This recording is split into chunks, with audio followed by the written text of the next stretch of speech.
Well, hi there folks. This is part 2 of my video where I'm building a very lightweight twin RC plane from a spare Lidl cheap foamy wing I had, some tail feathers and a vertical stab, and I'm building the fuselage out of 5mm foam board. So in part 1 I got as far as building the fuselage, putting the tail stab on, installing the servos. In part 2 here it's going to be fitting the motors, sorting out the electronics, and, if you're lucky, a maiden flight. Well, here they are, just arrived, £18 delivered. Let's take a look. They're rather cool little motors. Doesn't want to come out. So there it is, the 1811 brushless motor, 3800 kV. And as you can see, it comes with two different mounts. One little mount with a prop saver, and that type where you just put the prop on and screw the hub on the end. Thrust reportedly with a 2S is around 150 or 200 grams with a 5x3 prop. So with two of these with a 250 gram model should be more than enough. The thing I like about these compared to some of the drone motors that I fitted that tend to bolt on from behind, this has got a proper mount where you can just make a little disc of plywood and screw it onto the board you're mounting it on. Plus, if you need to actually change the angles of it, thrust angles, you can put shims behind the mount. Next job, I'm going to make a couple of little circular mounts in very light ply. I'll be back in a minute once I've actually done that.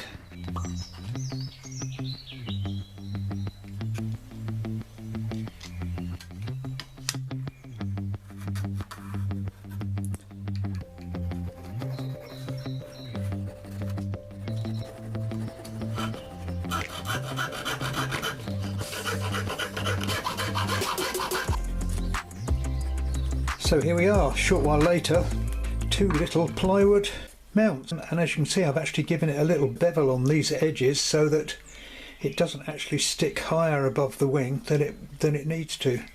I also made a small hole in the middle of the mount so that it clears the rotating shaft of the motor, and make sure you don't get any hot glue in that when you're gluing it on. Next thing to do was find some suitable screws and mount these tiny little motors on my plywood mounts, and that was actually quite a tricky job. The thing I needed to do here was make a little template to drill my pilot holes. Tricky job, but I got a bit of clear tape, sellotape, stuck it on the engine mount, marked with a felt tip pen just where the hole should be, stuck that on the plywood and drilled through my holes there, and it worked out really well, as you can see here. Next came the tricky job of mounting them on the wing. First off, figure out what kind of depth of recess you want to recess the motor in by offering it up, and then once you've worked that out and worked out the position, take a straight edge, lay it across the top of the wing and draw a line at the depth of the recess. Then you've got to cut into the wing, obviously, to make the slot. Getting the downward angle is the tricky part, so I would suggest kind of try and do it as near as vertical as possible. You really just want a degree or two. What I did afterwards was actually got a hot blade and just trimmed it down a little tiny bit to give me that couple of degrees of down thrust. Once you've done that, offer up the motors with the props on and check the angles. Now the tricky part of cutting the slot is getting it in the right plane, east-west and north-south. So what I did was actually, I've got a board here with lines marked at 90 degrees, so line the fuselage up with the north-south line, put the wing on, and you can check the east-west very easily by lining up with the line on the board. North-south, in other words thrust angle, is not as easy to do.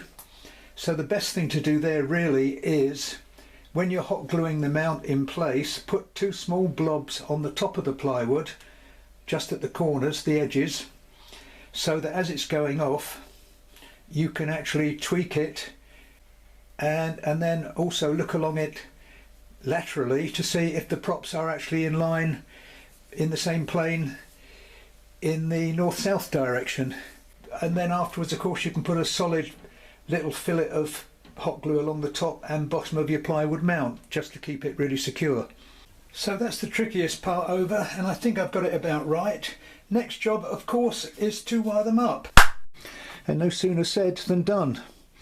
First job was to extend the 3 wires from the brushless motors so they were long enough to come out here and not foul the aileron servo, which is in the middle here.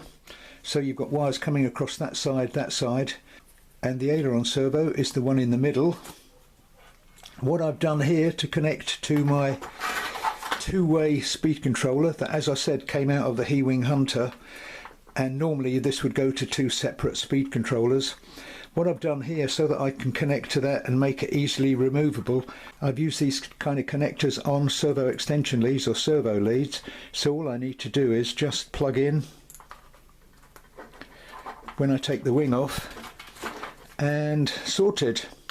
And that's the power lead for the speed controller, and that plugs into channel 3 on the receiver. Oh, and as you can see, I've actually got my prop savers on here, 5x3 props and prop savers, so hopefully no broken props with this.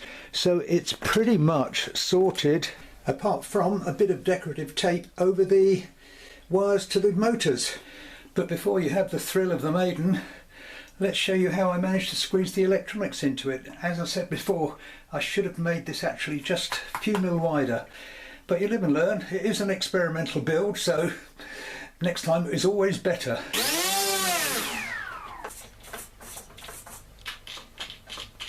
Right folks, so here she is, ready for a Maiden, even with tiny tip from one of my Lidl creations, where I've obviously chopped that off to put a motor on the nose of one. So it worked out very well, and there's plenty of thrust on these 2 little motors with a 1000 milliamp 2S in there.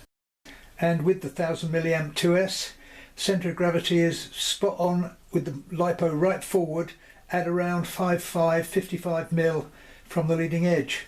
Though with the 1000 milliamp 2S it did need 15 grams of lead on the nose to actually get it spot on.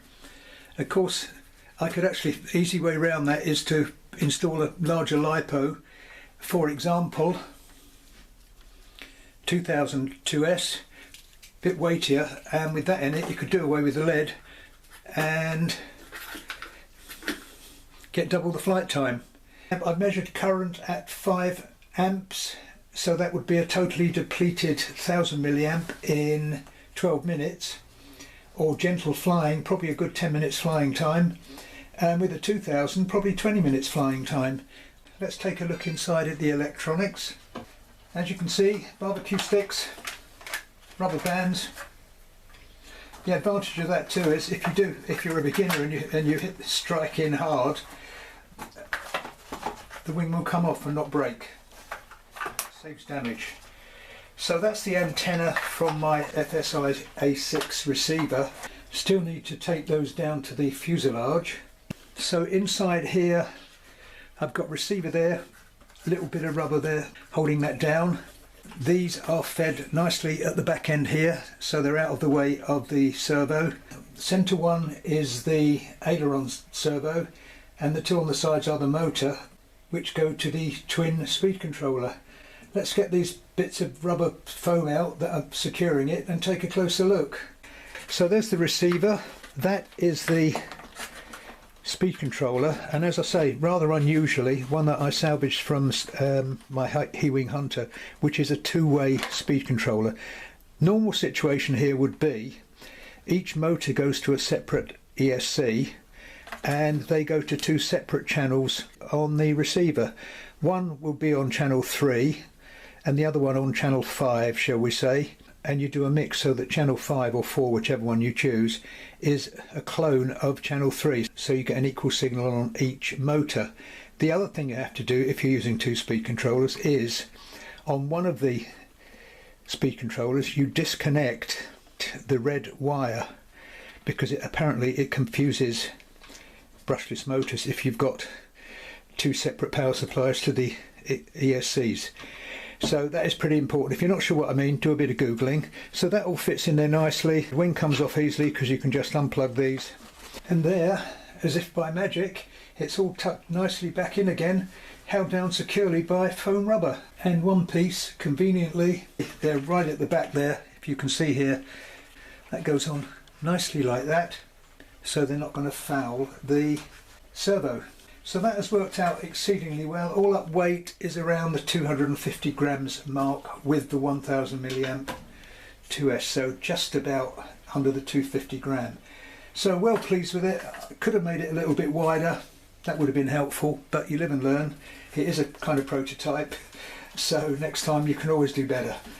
So that's it, sorted and ready for a maiden. I think I've covered everything you'd know to actually build this in part 1 and part 2 of this, but if there's any questions, please stick them down below and I will guarantee to answer any questions that come up.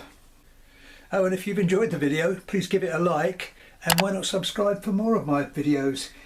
Loads of actual Lidl builds on my channel, including 15 or 16 of the big Lidls conventionally converted into twins, biplanes, EDFs, you name it, and half a dozen of the small ones, as you can see in these pictures.